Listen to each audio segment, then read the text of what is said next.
and I'm going to lazily instantiate it. I'm just going to say if the game is nil, in other words, just our object is freshly initialized, then I'm going to say game equals card matching game alloc, game alloc, and then init. Okay, there's two inits there, the one inherited from NSObject, which we know is going to return nil, so I don't want that one, and init with card count. Okay, so I'm going to do that one, tab over here. How many cards are in this game? Well, there's 12, so I should type 12 here, right? Okay, no, that's like putting 102 in your homework solution, right? We might add more cards someday. We absolutely do not want 12 here, so I'm going to put 0 here for now, and I'll show you how we're going to figure out what this number is. And using deck, luckily I have self-create deck here. That's why I did that way. That's going to create my deck. Okay, then we'll return underbar game, and it's nice and lazily initialized. Okay. All right, so let's talk about this 0 right here. How are we going to find out how many cards there are? Well, it turns out it's possible to create an outlet to multiple things in your UI. Remember that we have this outlet right here, flips label, which was an outlet that went to this little flip count thing that we had down here. It was a single outlet, which, by the way, we can delete this single outlet, but it went to one object, a UI label. So let's get rid of that. And we don't need flip count either. We actually don't need deck either. There's lots of stuff we can get rid of now. In fact, we're going to redo this whole thing. Well, let's get rid of flip count. We'll get rid of that in a second. You can see our game's gotten significantly simpler now that the model is taking care of a lot of our stuff here, and it's going to get even simpler when we delete all this. But anyway, that was a single outlet. We can actually create an outlet to multiple things, and as you might imagine, that outlet will be an array. Okay, so how do we do that? Very simple. Exact same way. I'm holding down the control key. Okay, pick a card here. I'm going to hold down control and drag into my interface just like I do with any other outlet I'm trying to create. And when I let go, you can see that at the top here where it says connection, there's actually the choice of making an outlet collection. So that's an array of things. Okay, we could also make an action message here, be declaring it here. Or an outlet to a single button. But here I'm going to do an outlet collection. When you do outlet collection, Xcode, not Objective-C, but Xcode wants to know what kind of objects are in there. That's purely for Xcode. I told you there's no way to know what's in an array in Objective-C, and the compiler can't know that. So this is purely for Xcode, and you're going to see how Xcode remembers this answer in a second. And here's the name. I'm going to call it card buttons. That's what these are. These are buttons that are holding all the cards. Notice it's not asking me strong or weak here. That's because this property has to be strong. Okay? And it has to be strong because while the view has a strong pointer to all these cards individually, the view does not have a strong pointer to this array. And if we did not make this strong, then this would be constantly being set to 0 because no one would have a strong pointer to it. Okay? So that's why this has to be strong, because it's an array. It's not a button. Now, this little stuff right here, compiler completely ignores this. It's very much like IB action. It's just some stuff that Xcode puts in there so that it knows that this particular property right here is an outlet collection. And you can see if I mouse over this, it shows me the one button that I've put in here. Now, I'd love to tell you we can just select all of these and control drag, but you can't. Okay, I've been asking for that feature for years, but they never give it to me. So I have to drag these one by one. It's kind of unfortunate, but at least, you know, I drag it to the thing that's already existing. And you notice as I get close, it highlights the thing that is appropriate. And again, it knows that because it knows this is an outlet collection of buttons. So that's why I can highlight this property. Okay, so I'm going to collect all of them here. And when you do this, you know, it's somewhat error prone, you might miss. So it's nice to go back here and check. And you can see all 12 buttons in here. Question? Does the order matter? Okay, great question. The question is, does the order matter? Or is the order determined? And the answer is no. This order, the order of the object in here is completely unknown to you. And you cannot depend on it. If you need the order, you're going to have to do this a different way. Outlet collections are fundamentally, the order is not known. Okay, so no matter what order I control, drag them, or whatever, that's not going to be the order in the array. okay, which was a good decision by Apple. It seems like, oh, it'd be cool, but it'd just be too hard for them to, if there were a lot of things in here, it'd be too hard to show and you could get confused. So you need to use something different mechanism, and you're going to learn many mechanisms later in this class that you could do this with. This is just a pretty simple one right here for fairly small numbers of things. So anyway, we got this connection to these things. So now we can do card count. Okay, we know the number of cards. We can just say self.cardButtons, that's this property right here, right? Count. Okay, so this is the number of buttons that's in this array. Okay, so that was good. That worked out well for us. Okay, now we also have a nice array of these buttons so that we can update them with what's happening in the model. Okay, so first though, let's talk about touching a card. When you touch on a card, what are we going to do? Well, we don't want to do any of this junk. Okay, so we're just going to get rid of all that. Okay, because we're going to let the model handle it. So all we need to do to let the model handle this is to get the card that this button is associated with, because these buttons are all still sending this. If you look at this, see all 12 of them are sending this action, and the sender is still the actual button you touched on, not the array, but the actual button, because this is the target action thing right here. So we can still find out who's sending it, and in fact we can even find out its index in this array by saying card index equals self.cardButtons index of object sender. Okay, so this is going to tell us where this sending button is in this array. Okay, so now that we know which card it is in the array, we can just tell our game, please choose the card at that index.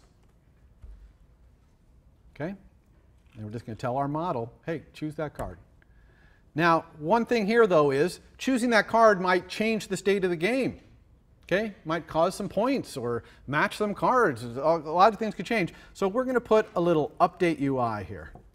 Okay, and this update UI method, which we're going to have to write, has got to keep our UI in sync with the model. And remember, that's one of the primary things a controller does. It syncs up the model with the UI. Okay, so let's go ahead and put a little thing here, update UI. Okay, so what do we need to do when we're updating this UI? It's actually pretty simple. We're just going to go through all the card buttons, okay, get that card button, simultaneously look into the model for that card, and make sure the card button is showing what should be on that card. So let's go for UI button, card button in our card buttons. Okay, so we're iterating through all these buttons. Card button is going to be the variable. Let's go ahead and get that card index again for the same thing, self.cardButtons index of object, the card button that is our iteration variable. Everyone cool with what we're doing there? Right? So we're just figuring out which card it is. Then we're going to ask our model, give us the card at that index using card at index. Oops. Okay, so now we have the card button and the card. Awesome. Now we can make sure the card button reflects the card that goes along with it. Okay, so what do we need to set on the button? Well, let's see. We have to set the card button's title. Okay, so set title for state, UI control state, state normal. Okay, and we have to set the background image, right? Depending on whether it's the Stanford logo or the blank background. Okay. Also, if the card is matched, I'm going to disable the button. Okay, because you've already matched this card, you can't click on it anyway, so I'm going to disable it because a disabled button looks a little different, and I want buttons that are matched to look different. Yeah. For the 4, as you go through all the card buttons, does that go from 0 to n? It does. So the question is, does a fast enumeration like this, when you do this for in thing, does that go from the 0 to the end? And the answer is it does. It does go in order. You could theoretically just you could. So the question is, do you not need this? You could just have another iteration variable, or you could use an iteration variable here, like for I equals 0 to the line. You could. I don't like to depend on that going from 0 to whatever, so that's why I use this here. It's a matter of style. totally a matter of style. This is also kind of a little clearer because here I'm saying I want the card that goes with, the card button that goes with this thing. So the last thing I'm going to say is the card button enabled equals the card is matched.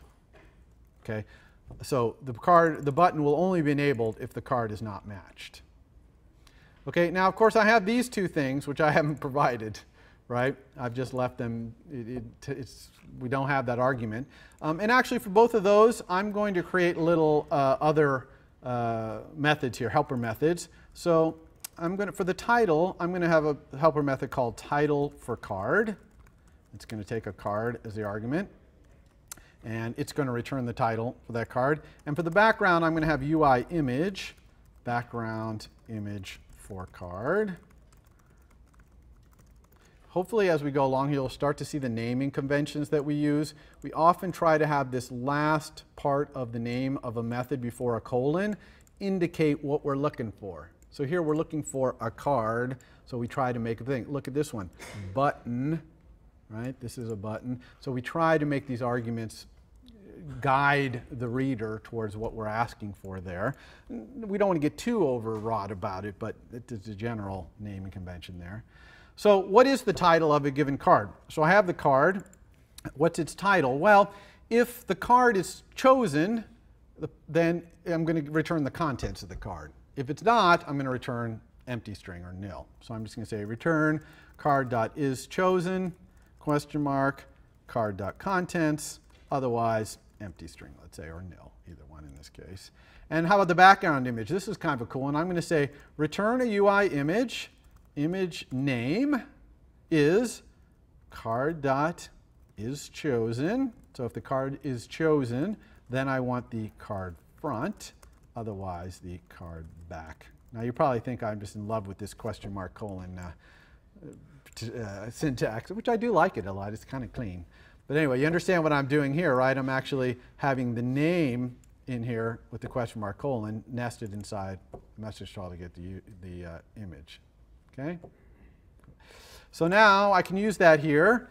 Let's do the title first. I'm just going to say self, title for card, the card, and then here I'm going to say self, background image for card, and both of these I'm going to hit return just to make this a little easier to see.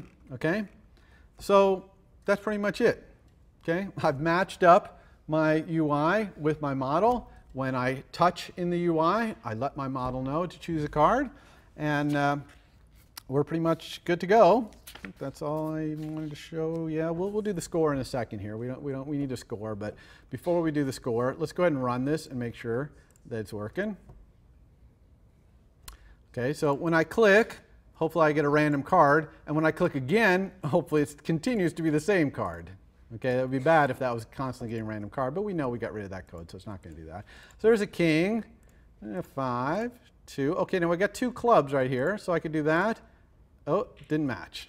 Okay, so why don't these match? They should match. The answer, anyone want to tell me? You know? The match function is still just direct match. Absolutely. The only match function we have is this really bad match function. Let's go look at it. It's right here in card. Okay, this is the only match function that exists in our entire application, and it only says it's a match if both cards are identical. Well, that's never going to be true in our thing because we have a deck of 52 cards. Every single one is different. So it's never going to match. So how do we deal with this? Well, we need to teach playing card how to be a better matcher. Okay, because cards implementation of match is simply not sufficient. So what we're going to do is we're going to override this. We're going to use object-oriented programming. That's what we're here for. So we're going to override it. Let's go to playing card. Here's playing card. Now, notice that playing card doesn't declare match in its public API. Okay, it inherits it from card. And I'm not going to redeclare it just because I'm going to implement it. So I am going to go here and I'm going to re-implement